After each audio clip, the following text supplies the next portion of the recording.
Hello viewers, Tollywood story এক্সপ্লেনারে তোমাদের সবাইকে স্বাগত জানিয়ে রাঙামতি তীরন্দাজের আজকের পর্বের রিভিউ আমি শুরু করছি। শুরুতেই যেটা দেখতে পাচ্ছি যে রাঙার কোচ দিদিমণি রাঙাকে বলছে যে এই নববর্ষ উপলক্ষে যে প্রদর্শনীটা হচ্ছে তাতে ভালোভাবে কিভাবে পারফর্ম করা যায় সেটা নিয়ে যাতে রাঙা চিন্তা করে, আর এটাও বলে যে সে যাকে যাকে চাইবে তারাই সেখানে পার্টিসিপেট করবে। এরপরে এটা শুনে রাঙা কিন্তু প্রথমে নিশার নামটা বলে। তখন তো কোচ দিদিমণি একটু শুনে অবাক হয় যে নিশা তো তোমার শত্রু। তখন রাঙা বলছে তাতে কি হয়েছে, সে তো একজন ভালো তীরন্দাজ। এরপরে আরও কয়েকজনের নাম নেয় রাঙামতি, যে তারাও এর সঙ্গে থাকবে, এমনটাই বলে রাঙামতি। আর কোচ ম্যাডামও সেই মতো করে প্র্যাকটিসের ব্যবস্থা করতে বলে। এরপর রাঙার কোচ ম্যাডাম বলছেন যে এটা কিন্তু খুব এক্সক্লুসিভ প্রদর্শনী, মানে রাঙাকে এই প্রদর্শনীটার গুরুত্ব বোঝায়, সেখানে সে যেন কোনো রকমের গণ্ডগোল না করে বা কোনো রকমের গণ্ডগোল সেখানে যাতে না হয় সেই ব্যাপারেও আগাম সতর্ক করে দেয় রাঙাকে। এদিকে আহিরিকে বৃন্দা তার পরিচয় গোপন করে ফোন করেছে। ফোন করে বলছে যে সে নাকি তার সব সত্যিটা জানে, আর রাঙামতির রেকর্ড করা ভিডিওটা তার কাছে রয়েছে। এটা শুনে তো আহিরি ভয় পেয়ে যায়, ঘাবড়ে যায়। শুনে তখন বলছে যে আপনি কে? তখন বৃন্দা বলছে যে সেটা তোমার না জানলেও চলবে। এরপরে কিন্তু ভিডিওটা বাইরে লিক করে দেওয়ার ভয় দেখাতে থাকে আহিরিকে, যে এত সহজে রাঙাকে ছাড় দিলে চলবে না, রাঙার এগেনস্টে তার লড়াইটা চালিয়ে যেতে হবে, এমনটাই বলতে থাকে বৃন্দাকে, নইলে কিন্তু ভিডিওটা বাইরে লিক করে দেবে। তো এরকম কথাবার্তা বলে কিন্তু আহিরিকে ব্ল্যাকমেল করছে। এরপর আহিরি আদৌ বিশ্বাস করছে কি করছে না সেই জন্য ভিডিওটা কিন্তু আহিরির মোবাইলেও সেন্ড করে, আর আহিরি তো সেই ভিডিওটা দেখে ভয় পেয়ে যায়। তখন আহিরি দেখে বলছে তুমি কি চাও?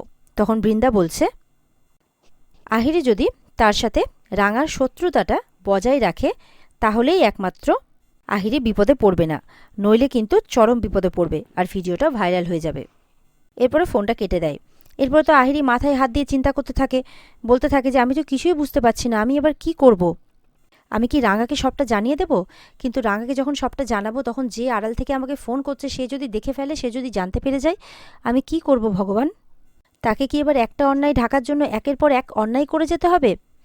এমনটাই বলছে আর কাঁদছে আহিরি, নিজেকে এবার শুধরানোর চেষ্টা করছে আহিরি, কিন্তু কপাল তার সাথ দিচ্ছে না, কারণ সে যেসব কৃতকর্মগুলো করেছে সেগুলোই তার কাছে ফেরত আসছে, রাঙার মাধ্যম দিয়ে না হলেও অন্য কারো মাধ্যম দিয়ে। কিছুক্ষণ পর কিন্তু রাঙা আহিরিকে ডাকতে এসেছে, নিচে নিয়ে যাবে খাবারের জন্যে। তখন আহিরি কিন্তু চুপ করে বসে আছে। কি হয়েছে জিজ্ঞাসা করতে আহিরি কিন্তু সমস্ত ব্যাপারটা, একজন তাকে ফোন করেছিল, একজন মহিলা ফোন করে তাকে ব্ল্যাকমেল করছে, আর এটাও বলছে যে সেই ভিডিওটা তার কাছে আছে। এই পুরো ব্যাপারটা রাঙাকে জানাচ্ছে আর কি। রাঙাকে বলছে আচ্ছা সেই মহিলাটা তুমি নও তো, বা তুমি কাউকে দিয়ে ফোন করাচ্ছ না তো? দেখো যদি সেটা হয় তো আমি না তোমার কাছে ক্ষমা চাইছি, প্লিজ আমাকে ক্ষমা করে দাও।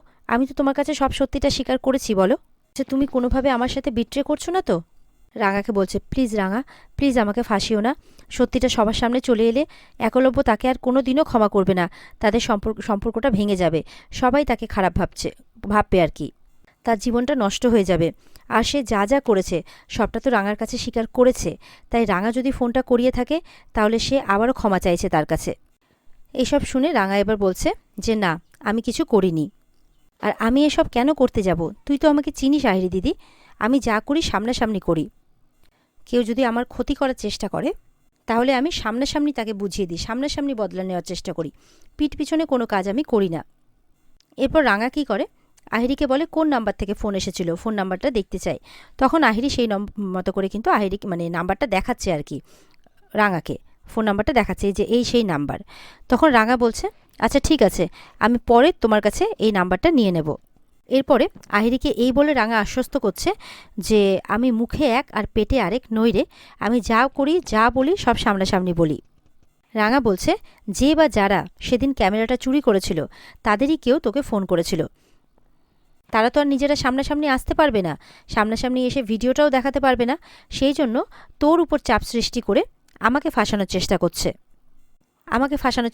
আমার সাথে বদলা নেওয়ার চেষ্টা করছে, চাপটা তোর উপরে সৃষ্টি করে। তাই তুই কোনো চিন্তা করিস না, এসব হুমকি আমার অনেক দেখা আছে, ওরা যত গর্জাবে আমার নিশানা করতে ততই সুবিধে হবে, এটা বোধহয় ওরা জানে না, এমনটা বলছে রাঙা। আহিরিও শুনে একটু স্বস্তি বোধ করে। ওদিকে খাওয়ার টেবিলে একলব্যের মা আহিরিকে দেখতে না পেয়ে তার কথা বলছে, তখন জিজ্ঞাসা করছে। রাঙা তখন আহিরিকে নিচে নিয়ে আসছে, বৃন্দা, আহিরি আর রাঙাকে একসাথে দেখে মনে মনে ভাবছে যে তার প্রথম ডোজটা মনে হয় কাজ হয়নি, তাহলে তাকে এবার দ্বিতীয় ডোজটা দেওয়ার কথা ভাবতে হবে। আর তাদের দুজনের এই পিরিতালি সম্পর্ককে সাপে নেউলের সম্পর্কে নাকি পরিণত করবে। যতক্ষণ বা যতদিন এটা করতে না পারছে ততদিন নাকি বৃন্দার শান্তি নেই। এরপর একলব্যের মা আহিরিকে বলছেন যে তোমার বাবা মায়ের সাথে আমার কথা হয়েছে, ওনারা খুব তাড়াতাড়ি ওনাদের ট্রিপটাকে ছোট করে শর্ট করে কালকে রাতের ফ্লাইট ধরে ফিরে আসছেন, তারপরে তুমি পরশুদিন তুমি তোমার বাড়িতে ফিরতে পারবে। এটা শুনে কিন্তু আহিরির একটু মন খারাপ হয়ে যায়। রাঙাও তখন বলছে, এ কী বলছিস মা, আরও কটা দিন আরও কটা দিন আহিরি দিদি এখানে থেকে যাক না, তাহলে এখানে ভালো মতো করে সেবা শুশ্রূষাও পাবে, বিশ্রামও নিতে পারবে। আর ওখানে তো কেউ নেই না, ওখানে শুধু দিদিমণির মা বাবাই আছে, ওনারা তো নানা কাজে ব্যস্ত থাকেন, তাই আহিরি দিদির ওখানে ভালো লাগবে না, ওনারা আহিরি দিদিকে সময়ও দিতে পারবেন না, এখানে থাকলেই বরঞ্চ আহিরি দিদি ভালো থাকবে। একলব্যের মা একটু অবাক হন, উনি চান না আর কি যে রাঙা আর একলব্যের মাঝখানে আহিরি আসুক, সেই জন্য উনি যত তাড়াতাড়ি সম্ভব আহিরিকে এখান থেকে পাঠাতে চান। কিন্তু রাঙার মনে কি চলছে বা রাঙার আহিরির মধ্যে কি চলছে এটা কিন্তু বুঝতে পারছেন না। আর রাঙার মুখ থেকে আহিরির ব্যাপারে এরকম কথা শুনে মেজ দিদি একেবারে অবাক। সে তখন বৃন্দাকে জিজ্ঞাসা করছে এমনটা কি করে হলো, মেজ বৌদি আর কি, ময়না। তখন বৃন্দা বলছে ওদের দুজনের বন্ধুত্বই ওদের দুজনের মধ্যে কাটা হয়ে দাঁড়াবে। এরপরে একলব্য রাঙাকে বলছে যে একাডেমিতে গিয়ে কোচ ম্যাডাম কি বললেন সেটা তাকে কেউ জানানোর প্রয়োজন মনে করেনি। রাঙাকে উদ্দেশ্য করে বলছে শুনিয়ে শুনিয়ে যে একাডেমিতে তো গেল একজন, কিন্তু ওখানে যে কি হলো, কোচ ম্যাডাম কি কথা বললেন, আমাকে কেউ জানানোর প্রয়োজনই মনে করলো না। রাঙা তো বুঝতে পেরেছে যে রাঙাকে ইশারা করে বা রাঙাকে নিশানা করে এই কথাটা বলা হয়েছে। রাঙাও তখন বলছে যে কেউ তো আমাকে জিজ্ঞাসাটাও করেনি। একলব্য তখন বলছে আমাকে না বলতে পারলেও অ্যাটলিস্ট সেটা মাকে বলতে পারতো। রাঙা তখন বলছে যে মাকে সে জানিয়েছে। আর একলব্যের মা তখন কোচ ম্যাডাম কি কি জানিয়েছে, রাঙাকে কি কি করতে বলেছে সেই সমস্ত কিছু তখন সবাইকে জানাচ্ছে। এরপরে একলব্যের বাবাও জানতে চাইছেন যে সেই প্রদর্শনীটা কবে আছে। আর রাঙার কাছে বড়দা মানুষটা কিন্তু ভালো, বলছে যে সেই প্রদর্শনীতে যাওয়ার ইচ্ছে প্রকাশ করছে আর কি, যে আমরা সবাই যাচ্ছি তো। একলব্য কিন্তু এটা শুনে রেগে যায় আর বলছে যে সে কিন্তু যাবে না, এই কথা বলে খাবার ছেড়ে উঠে যায়। যেতে যেতে একলব্য কিন্তু একবার পেছন ফিরে রাঙার দিকে তাকাচ্ছে, একলব্যের কোথাও না কোথাও একটু অভিমান হয়েছে রাঙার উপরে। রাঙাও মনে মনে তখন এটাই ভাবতে থাকে যে ভাবছে যে রাঙা যেহেতু নিজে গিয়ে তার উড়নবাবুকে কোনো কিছু জানায়নি এই ব্যাপারে, তাই হয়তো উড়নবাবুর একটু রাগ হয়েছে, কিন্তু এছাড়া তো তার কাছে কোনো উপায় ছিল না। এবার থেকে আমি আমার সিদ্ধান্তগুলো আমিই নেব, নিজের সিদ্ধান্ত আমাকে নিজেকেই নিতে হবে, না হলে একলব্য কিভাবে তার দায়িত্ব থেকে নিষ্কৃতি পাবে, এই ভেবেই কিন্তু রাঙা ইচ্ছে করে ব্যাপারটা জানায়নি। রাঙা বলছে মনে মনে যে আমি বা কিভাবে মায়ের বাঁধন থেকে নিজেকে মুক্ত করব। কিছুক্ষণ পর দেখা যাচ্ছে যে আহিরি, বৃন্দা, ময়না সবাই একই ঘরে আছে। বৃন্দার ইয়েকে বলছে আর কি, আহিরিকে, যেহেতু রাঙার সাথে অনেকটা মিল দেখছে তাই বলছে যে রাঙার সাথে এত তোমার মিল, আমি তোমার বড়দা, ময়না, তারপরে সাত্তকী সবাই তো আমরা বলে এসেছি, এমনকি একলব্য, যে তোমার সাপোর্টে আছি, তাহলে তুমি এত ভয় কেন পাচ্ছ? তবে কি রাঙা তোমাকে ভয় দেখাচ্ছে, এমন করে বলছে আর কি বৃন্দা। এরপরে বৃন্দা কি করছে যে এটা ওটা সেটা বলে কিন্তু আহিরির মনে চাপ সৃষ্টি করার চেষ্টা করছে আর আহিরিকে ভয় দেখাচ্ছে, যাতে সে আবার রাঙার এগেনস্টে হয়ে যায়। মেজ বৌদিও বলছে যে সে যাতে রাঙার মিষ্টি মিষ্টি কথার জালে না পড়ে যায়। এই ভালো মানুষ সাজাটা হচ্ছে রাঙার একটা ছক। এরপর তো আহিরি মনে মনে বলছে যে সে তাদের কি করে বোঝাবে যে রাঙা তাকে ফাঁসাচ্ছে না, উল্টো তাকে বাঁচানোর চেষ্টা করছে। এরপর বৃন্দা কিন্তু বারবার করে আহিরিকে বোঝানোর চেষ্টা করছে এটাই, যে সে রাঙার সাথে বন্ধুত্ব করে কিন্তু নিজের পায়ে নিজেই কুড়ুল মারছে। ওদিকে রাঙা কিন্তু পুলিশকে ফোন করে ধন্যবাদ জানাচ্ছে যে কিছু একটা জানতে পারাতে, যেটা রাঙার জানার খুব প্রয়োজন ছিল সেটা হয়তো রাঙা জানতে পেরেছে, সেই জন্যই ধন্যবাদ জানাচ্ছে।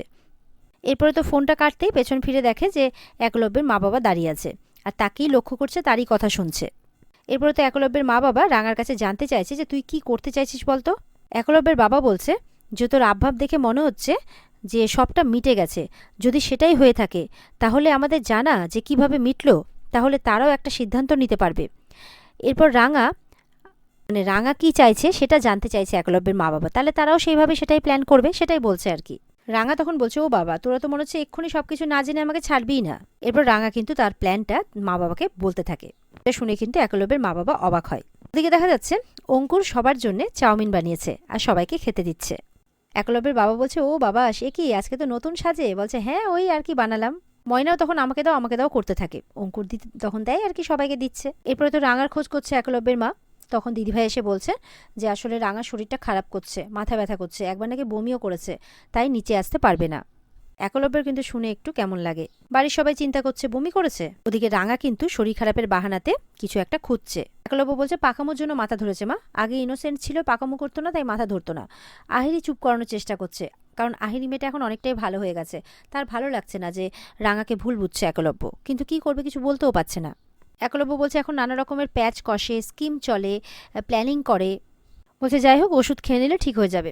দিদিভাইকে বলে ওষুধ দিয়ে দিতে, আর তার মাকে বলছে যে দেখো এই প্রদর্শনীটা কিন্তু অনেক বড় প্রদর্শনী, দেশ বিদেশ থেকে অনেক লোক থাকবে, সেখানে গিয়ে যাতে কোনো পাকামো করে গন্ডগোল না বাঁধায়, নাহলে কিন্তু নিজের ইমেজটাকেই খারাপ করবে। এদিকে বৃন্দা কিন্তু আলোচনা করছে ময়নার সাথে, হঠাৎ করে মাথা ধরলো, কেসটা কি বলতো? ময়না বলছে কখন যে কি রং পাল্টায় কিচ্ছু বোঝা যায় না। এদিকে রাঙা সম্ভবত বড় বৌদির ঘরে ঢুকেছে, কিছু খোঁজাখুঁজি করছে। রাঙা খুঁজছে ক্যামেরা। রাঙা জানতে পেরেছে যে এই বাড়ির থেকেই নাকি, মানে সেই পুলিশ অফিসার যে ফোন করেছিল এটাই জানাতে, যে ফোনটা এই বাড়ি থেকেই করা হয়েছিল, আর সেই জন্যই সন্দেহ করেছে নিশ্চয়ই বৃন্দার উপরে, আর তার ঘরে ঢুকেছে ক্যামেরা খুঁজতে।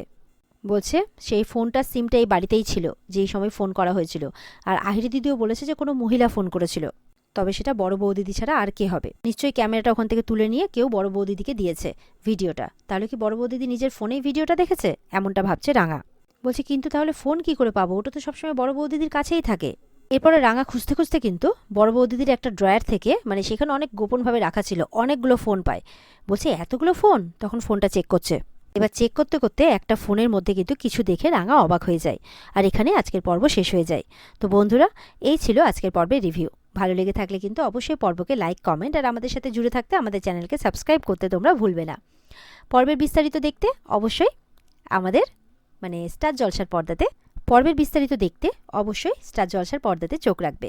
তাহলে দেখা হচ্ছে আগামীকালকে। সবাই ভালো থাকবে, টাটা।